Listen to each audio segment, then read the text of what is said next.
Here's the thing. RWBY is my favorite show ever. It has clicked with me in a way that no other show ever has. I fell in love with nearly every aspect of RWBY, no doubt to it managing to become a special interest of mine as a person with ADHD. I was obsessed with it. I still am obsessed with it. Everything from even the early animation style to the weapons, semblances, characters, designs, music, and story. RWBY was my everything. It is my everything. It's the show I love the most. But the things we love the most also have the capacity to hurt us the most, because we value them and their opinions beyond measure. We want them to be perfect, beyond reproach, flawless, and always catering to our sensibilities.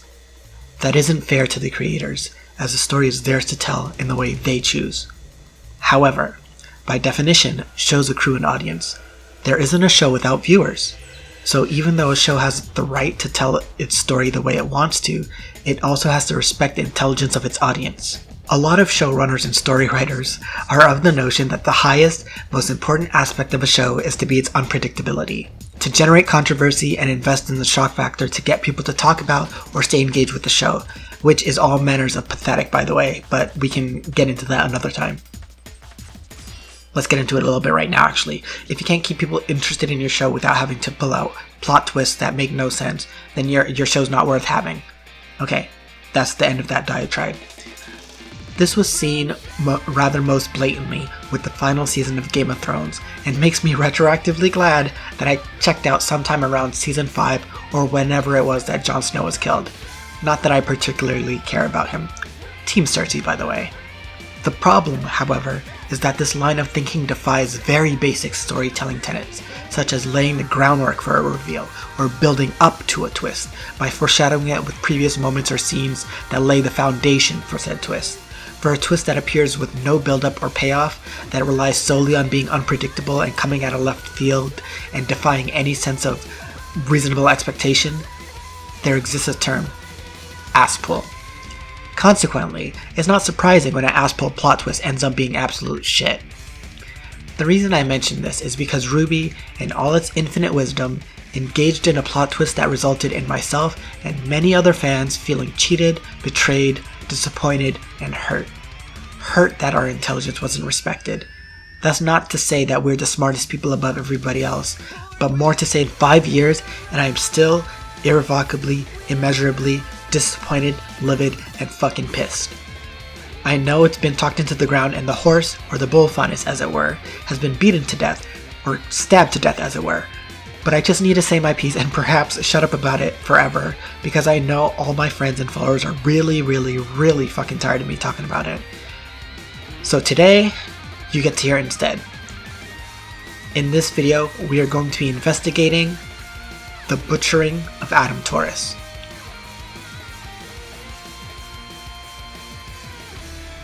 Also, a massive spoiler warning is in effect for this video, up to the latest volume 7. If you don't want spoilers, back out of the video now.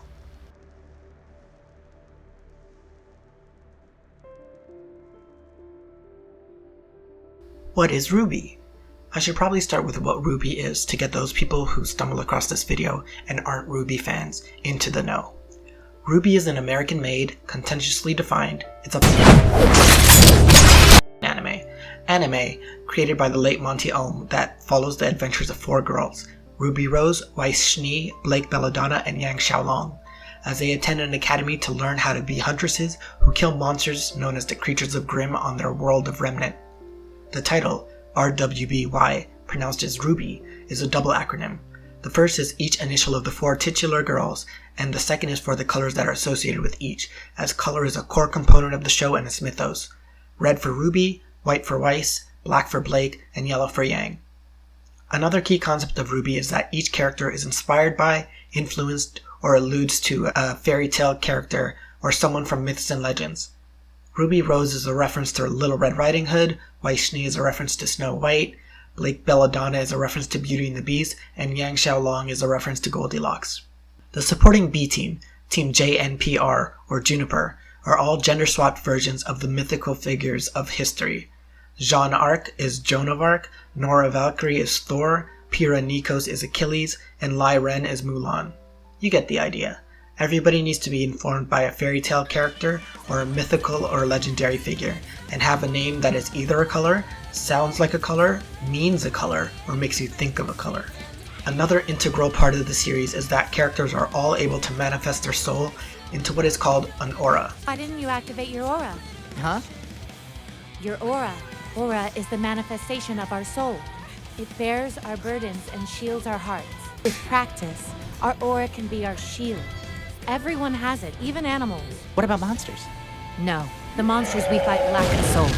A protective shield around them that is explained in the show as like a force field. Their auras prevent them from being lethally damaged, but once they run out of aura, consider it like a health bar or PP from video games. Their aura breaks and leaves them open for deadly attacks.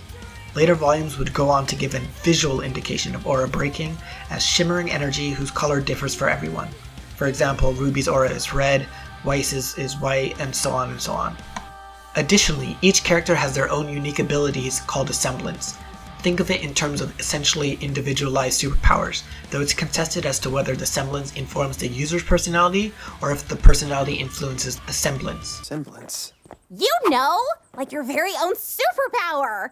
Everybody's got one. It's just a matter of finding it and mastering it. Common philosophy is that a warrior's semblance is a part of who they are.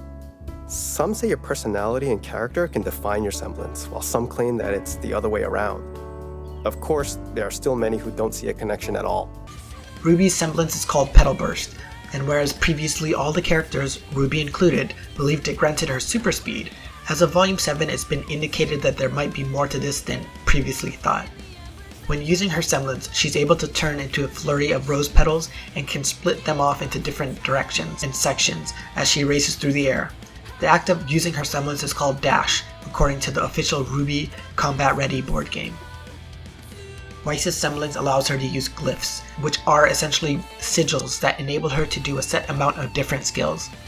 She has glyphs to attract and repel objects and people as well as herself, glyphs that she can use as physical platforms to land on in mid-air and maneuver herself about, glyphs to summon a glowing white and blue incarnation of any past enemies she's defeated or killed, speeding up herself or others using time dilation, which incorporates lightning dust, which we'll touch on more in a second, portals with which she can summon elements to attack by using dust, more on that in a second, in conjunction with her semblance and more.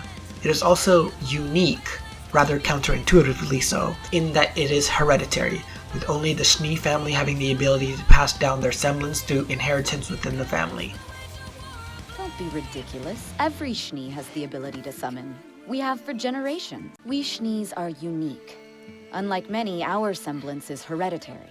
Given that it's a shared semblance, it's also simultaneously not a unique semblance, in the sense that it's individualized for each user, but I digress. Weiss is able to use her glyphs in what is called a deflection glyph. Blake's semblance is called Shadow, and it allows her to create clones of herself that were initially intangible, but as the series went on, she gained more mastery over her semblance, to the point Shadow clone copies, Kagebonshin no Jutsu anyone, are capable of being solid, opening up new avenues of using her semblance, and the integration of dust with her semblance allows her to leave elemental shadow clone copies, with effects dependent on the type of dust used.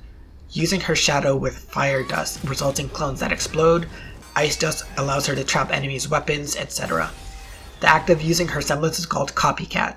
Yang's semblance is called Burn, and it enables her to absorb damage from attacks she's hit with and return them twicefold, essentially allowing her to become stronger with each hit she takes. Either that, or she becomes stronger as she gets angrier. The show isn't really clear and it kind of flip-flops between those two. Utilizing her semblance also has the visual effects of turning her eyes a vivid bloody red, and her hair glows and becomes engulfed in flames.